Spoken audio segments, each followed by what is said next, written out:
કેમ છો વિદ્યાર્થી મિત્રો? આજે આપણે ભણીશું 5મો પાઠ सवाल पालम के जवाब डॉक्टर कलाम के धोरण 8 में है। तो प्रश्नोत्तर शैली में कुछ यह साक्षात्कार डॉक्टर पाकी जैनालाब्दीन अब्दुल कलाम से बच्चों की बातचीत पर आधारित है।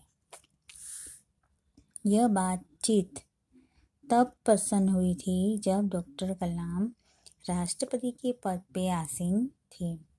वे बच्चों की जिज्ञासाओं का तुरंत उत्तर देने के लिए सदैव ही सख्त तत्पर रहते थे। तब यहाँ पर प्रश्नकर्ता में देखिए, आर अरविंद, कक्षा 3, सेंट मेड्स स्कूल, चेन्नई। तो क्या आप अपने बचपन की कोई यादगार घटना हमें सुना सकते हैं? तो डॉक्टर कलाम क्या कहते हैं कि कक्षा 5वीं के मेरे शिक्षक श्री सुब्रमण्यम अय्यर की एक बात मुझे याद है कि एक दिन कक्षा में वे हमें यह बता रहे थे कि कोई पक्षी कैसे उड़ता है। उन्होंने हमें रामेश्वर के समुद्र तट पे ले जाकर इसका जीवंत उदाहरण दिया। वह ऐसी यादगार घटना थी जो मेरे मन मस्तिष्क में हमेशा के लिए बैठ गई। इसी से मुझे आगे विज्ञान पढ़ने की प्रेरणा मिली। अब जीवंत यानी कि जीवित, जीता जागता, यादगार यानी कि अविस्मरणीय, जिसे भुला ना जा सके, मस्तिष्क यानी कि दिमाग, प्रेरणा यानी कि प्रोत्साहन। प्रश्नकर्ता सरयू मकर, कक्षा 5, वाल्मीकि नगर हिंदी माध्यमिक शाला, नागपुर। बचपन में हमें किस भाषा को प्रमुखता देनी चाहिए? अब प्रमुखता यानी कि महत्व।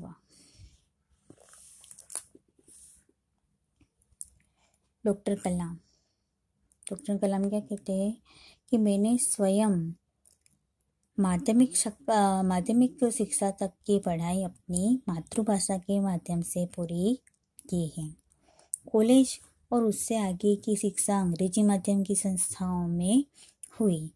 मेरा मानना है कि हम कॉलेज में भी माध्यम के रूप में मातृभाषा का चुनाव कर सकते हैं, क्योंकि युवा अपनी मातृभाषा में ही सोचता है, उसी में अपनी बात सहजता से कहने में सक्षम होता है। पर इसमें कोई भी दो राय नहीं कि वैश्विक स्तर पर संपर्क के लिए हमें अंग्रेजी जैसी एक संपर्क भाषा की नितांत आवश्यकता है।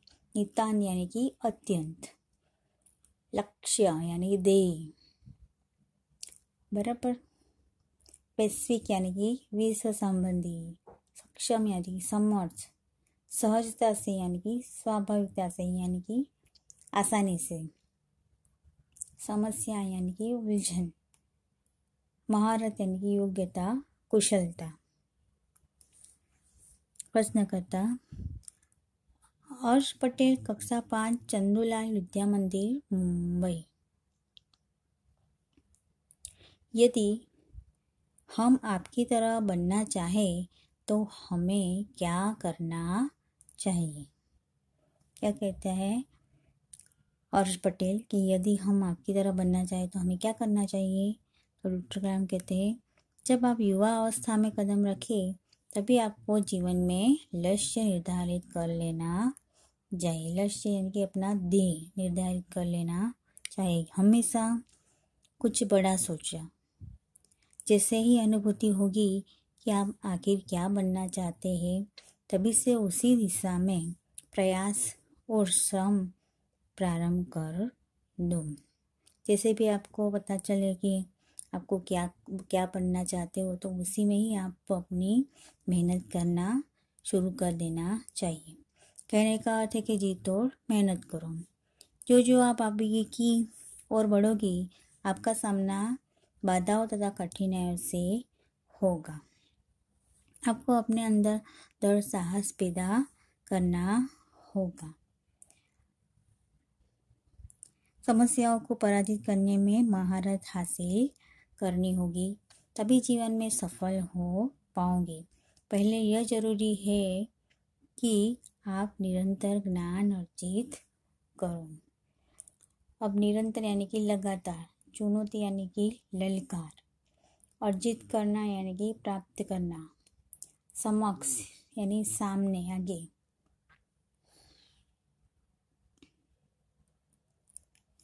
प्रश्नकर्ता चिराग जैन, कक्षा 7, 12वीं, कैम्ब्रिज अंधेरी, पश्चिम मुंबई। वो कौन सी बड़ी चुनौती है जिसका सामना हमें आज करना पड़ रहा है?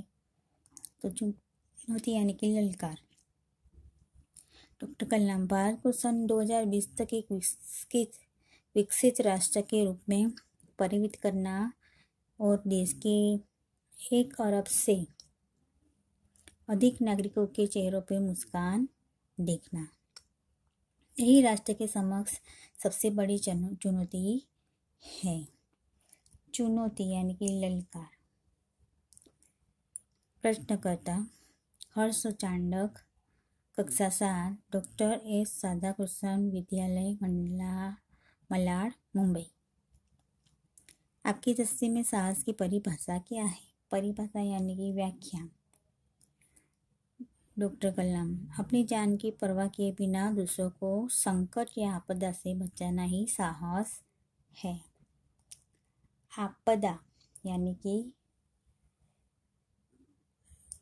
कारीगरी करने वाला। आपदा यानी कि नहीं, आपदा यानी कि मुसीबत है। बृहद यानी कि विशाल, महान। परवाह यानी कि चिंता।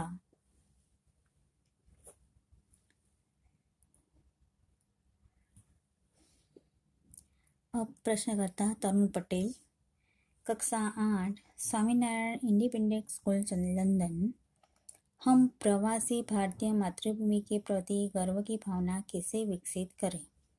डॉक्टर कलाम कहते हैं कि भारतीय मूल का कोई भी व्यक्ति एक बृहद भारतीय परिवार का अंग है।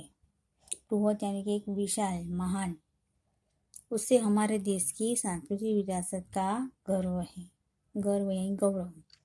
सौभाग्य से आप लोग ऐसी स्थिति में है कि आपकी मातृभूमि से अच्छी तरह से जुड़े हुए हैं और यही आपके लिए गौरव की बात है।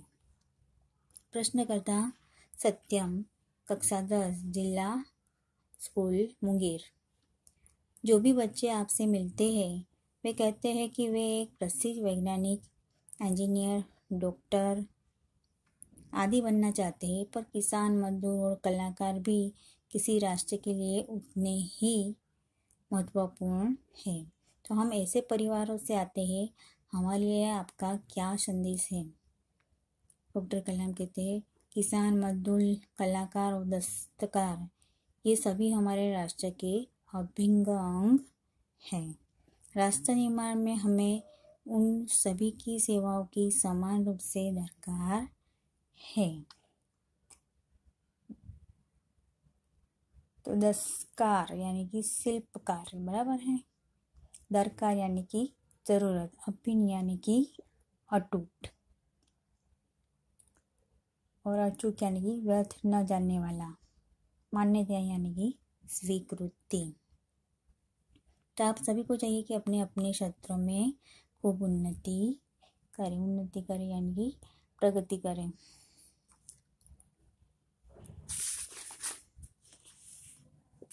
अब यहाँ पे प्रश्नकर्ता रोहित चतुर्वेदी, कक्षा 11, इस्लामिया इंटर कॉलेज, इटावा।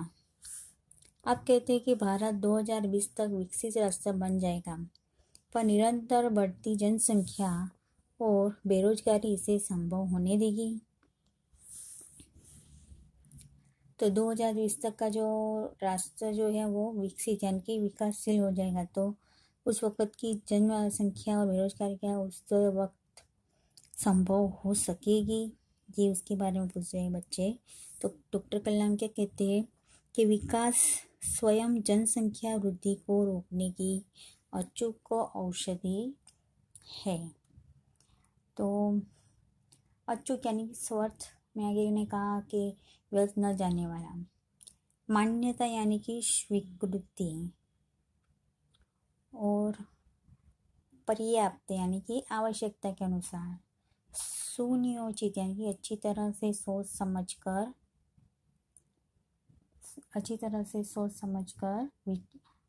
बनाया हुआ। खाका यानी कि ढांचा। तो इसमें जनसंख्या विशेषकर स्त्री शिक्षा की बात की सम्मिलित है। इससे छोटा परिवार सुखी परिवार की मान्यता को बल मिलता है। भारत 2020 का मिशन या के युवाओं को रोजगार के पर्याप्त अवसर सुलभ कराएगा। ग्रामीण क्षेत्रों में बड़ी संख्या में उद्योग धंधे स्थापित किए जाएंगे। इससे उन क्षेत्रों में रोजगार के प्रचुर अवसर पैदा होंगे। अवसर यानी कि मौका। प्रश्नकर्ता हर्ष मेहता, कक्षा 12, तेजस हाई स्कूल बड़ौदा। आपको ऐसा क्यों लगता है कि 2020 तक भारत विकसित राष्ट्र बन जाएगा? तो कलाम क्या कहते हैं कि भारत की जनसंख्या 1 अरब से अधिक है। इसमें 54 करोड़ लोग 25 वर्ष से कम आयु के हैं। ये हमारी राष्ट्रीय शक्ति है। भारत को 2020 तक विकसित राष्ट्र में परिवर्तित करने के लिए हमारे पास प्रचुर प्राकृतिक संसाधनों के साथ ही सुनियोजित खाका की उपलब्धि है। तो 54 करोड़ युवाओं के विचारों की एकता निश्चय ही इसे विकसित राष्ट्र में परिवर्तित करने में सफल होगी। अब सुनियोजित यानी कि अच्छी तरह से सोच समझकर बनाया हुआ। यानी कि ढांचा। पात्रता यानी कि योग्यता। अब प्रश्नकर्ता एस कार्तिक, कक्षा 12, अमर ज्योति इंग्लिश स्कूल बेंगलुरु। कई छात्रों के बड़े बड़े लक्ष्य होते हैं, पर आर्थिक तथा अन्य समस्याओं के कारण वे उन्हें प्राप्त नहीं कर पाते। वे अपना लक्ष्य आखिर कैसे प्राप्त करें? डॉक्टर कलाम स्कूल में पढ़ाई में अच्छा प्रदर्शन करने पर छात्रवृत्ति प्राप्त होगी। तो साथ ही उच्च शिक्षा के लिए बैंकों से ऋण लेने हेतु पात्रता भी बनेगी। जीवन में ऊंचा लक्ष्य निर्धारित करने पर बाधाएं तो आती हैं, तो हमें कठोर परिश्रम और उत्कृष्ट कार्यों से इन्हें पराजित करना होगा। विघ्न बाधाओं से व्यक्ति को पराजित नहीं होना चाहिए। तो उत्कृष्ट यानी कि उत्तम, श्रेष्ठ, विघ्न यानी बाधा, रुकावट, दूरदर्शिता यानी कि दूर की बात सोचने का गुण। प्रश्नकर्ता मिथुन के द्वितीय वर्ष बी लेवल AICT अमृतापुरी। भारत को विकसित राष्ट्र बनाने में राजनीति की क्या भूमिका होनी चाहिए? तो डॉक्टर कलाम जिम्मेदार राजनीतिक तो दूरदर्शितापूर्ण नीतियाँ बनाता है। दूरदर्शिता यानी कि दूर की बात सोचने का गुण। महात्मा गांधी ने निष्ठा के राजनीतिक सिद्धांत को सत्य, अहिंसा तथा निस्वार्थ भावना में ढालते हुए ब्रिटिश शासक के विरुद्ध अपनी लड़ाई छेड़ी थी। तो वर्तमान राजनीतिकों को अपने कठिन परिश्रम, उत्कृष्टता और पारदर्शी कार्यों से मार्गदर्शन देना होगा। पारदर्शी यानी कि जिसके आर पार देखा ना जा सके वो। साथ ही गरीबी रेखा से नीचे रह रहे लगभग 26 करोड़ भारतीयों के उत्थान के लिए भी कार्य करना होगा। प्रश्नकर्ता सी नंदिता सुबी, तृतीय वर्ष MGR इंस्टीट्यूट चेन्नई। तो रक्षा की दृष्टि से विजन 2020 का लक्ष्य पाने में महिलाओं की क्या भूमिका हो सकती है? डॉक्टर कलाम विजन 2020 में रक्षा अनुप्रयोग के क्षेत्र की महत्वपूर्ण प्रौद्योगिकियों के विकास पर विचार किया गया है। तो राष्ट्रीय सुरक्षा की बात की विजन 2020 का एक अभिन्न अंग है। सशस्त्र सेनाओं में नियुक्ति के लिए पुरुष और महिला के आधार पर कोई भेदभाव नहीं किया जाता। तीनों सेनाओं में पर्याप्त महिला अधिकारी नियुक्त है। राष्ट्रीय रक्षा क्षमताओं में वृद्धि के लिए महिलाएं उच्च स्तरीय सामरिक सेना बहुगुणक उपकरणों पर कार्य करके भी अपना सहयोग दे सकती है। तो अब बहुगुणक यानी कि बहुत महत्वपूर्ण, उपकरण यानी कि साधन, निष्ठा यानी कि श्रद्धा। प्रश्नकर्ता जोधपुर दौरे पर डॉक्टर कलाम से एक बच्चे द्वारा पूछा गया प्रश्न। तो क्या हम अति विशिष्ट व्यक्तियों के दौर पे हो रहे अनावश्यक खर्च कम नहीं कर सकते? तो डॉक्टर कलाम क्या कहते हैं, तुमने इस मंच पर एक बड़ी सी कुर्सी देखी होगी, वो कुर्सी अब यहाँ पर नहीं है। तो ठीक ऐसे ही अनुत्पादक चीज़ों पर हो रहे अनावश्यक खर्च भविष्य में नहीं होंगे। अनुत्पादक यानी कि जो उत्पादन न करे, सामरिक यानी कि युद्ध से संबंध रखने वाले, अति विशिष्ट यानी कि बहुत ही महत्वपूर्ण। अब यहाँ पर आपको ये आपका जो पार्ट जो है वो यहाँ पर पूरा खत्म हो रहा है। तो अब आपको इसके शब्दार्थ जो है वो लिखने हैं।